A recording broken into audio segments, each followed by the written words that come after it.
नमस्कार, स्वागत है आपका यूट्यूब चैनल पर। बात करते हैं वर्कशीट नंबर 6 की। कक्षा 8वीं की अंग्रेजी की वर्कशीट नंबर 6 पे कार्य कैसे करेंगे आप। तो सबसे पहले क्वेश्चन की बात करते हैं। पिक्चर को देखना है, नीचे दिए गए कॉलम के अंदर आपको सही वर्ड को भरना होगा। नीचे आपके सामने वर्ड भी दिए गए हैं, जैसे painter, electrician, carpenter, gardener, banker, plumber, cobbler, barber, soldier. जैसे पॉल के ऊपर काम कौन कर रहा है, तो विद्युत का कर्मी होता है, तो इसीलिए इसको इलेक्ट्रीशियन बोलते हैं, इलेक्ट्रीशियन को भरेंगे। इसी तरह बाथरूम के नल को रिपेयर करने को प्लम्बर बोलते हैं। देश की रक्षा करने का काम सिपाही करता है, इसलिए सोल्जर आएगा। बाल काटने का काम नाई करता है, इसलिए बार्बर लिखेंगे। फर्नीचर का काम कारपेंटर के द्वारा किया जाता है, लकड़ी का काम। जूते बनाने का काम कोबलर, मौसी का काम होता है। बैंक में लेन देन बैंकर भरेंगे यहाँ पे। और यहाँ पे गार्डन को जो पानी वगैरह देता है उसको गार्डनर बोलते हैं, सुरक्षा के लिए। इस तरह से आपको इसमें भरना है। फिर नीचे की तरफ जाएंगे तो आपके सामने कुछ सवाल लिखे गए, उन सवालों का उत्तर देना है। जैसे पहला सवाल है, who is working on the pole, pole के ऊपर काम कौन कर रहा है, तो वही आएगा इलेक्ट्रीशियन। अगला प्रश्न है, who is repairing the tap on the bathroom, bathroom के अंदर नल को रिपेयर कौन कर रहा है, तो प्लम्बर हो जाएगा। हु इज़ गार्डनिंग नेशन, देश की रक्षा करता है, सोल्जर सिपाही। Who is cutting the air, बाल को काटने का काम करेगा, बार्बर। इसी तरह बैंक के अंदर मनी का, धन का लेन देन करता है, बैंकर। इस तरह से आप वर्कशीट नंबर 6 पे कार्य करेंगे। बात करते हैं अगली वर्कशीट 7 की। वर्कशीट 7 के अंदर आपको 5 से 10 वाक्य का निर्माण करना है। नीचे पिक्चर दिया गया, इस चित्र को देखना है। साथ ही आपको हेल्प के लिए यहाँ शब्द दिए गए हैं, इन शब्दों की मदद की सहायता से आपको नीचे वाक्य बनाने हैं। जैसे यहाँ पे चित्र में आप देख रहे हैं, वैन खड़ी है कचरा ले जाने की।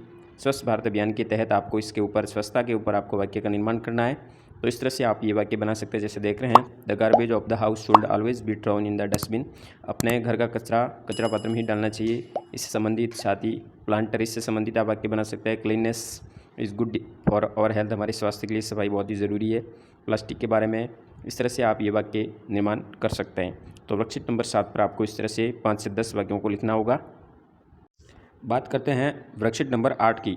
यहाँ पे आपको कुछ नीचे एक कन्वर्जेशन अर्थात बातचीत का एक दिया गया, जिसमें दो आपस में बातचीत कर रहे हैं, स्पीकर फर्स्ट और स्पीकर 2 का।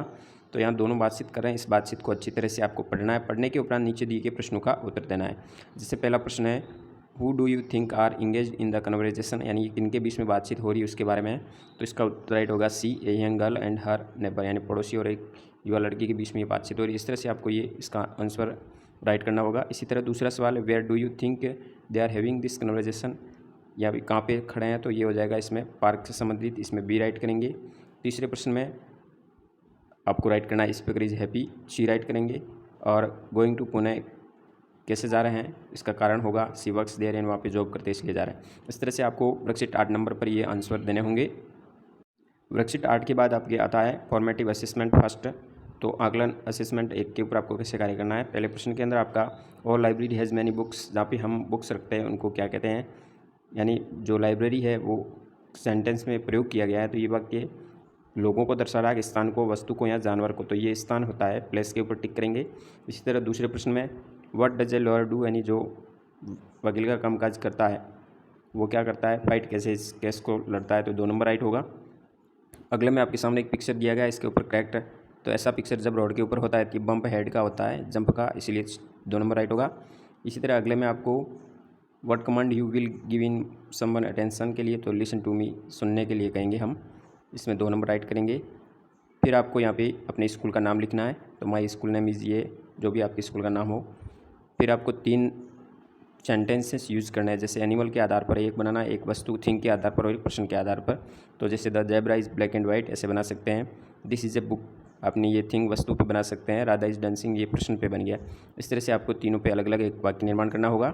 फिर प्रश्न नंबर 7 की बात करते हैं, what will you go given situation, जैसे आपको किसी ने, आपने आपके मित्र की, यदि आपने मदद की है आपने आपकी, तो आपको क्या बोल सकते हैं, थैंक यू बोल सकते हैं। Someone said sorry to you, यदि कोई आपको सॉरी बोलता है तो क्या बोल सकते हैं, ओके बोल सकते हैं। डोंट वरी बोल सकते हैं। इस तरह से आप इसके शब्दों का प्रयोग कर सकते हैं।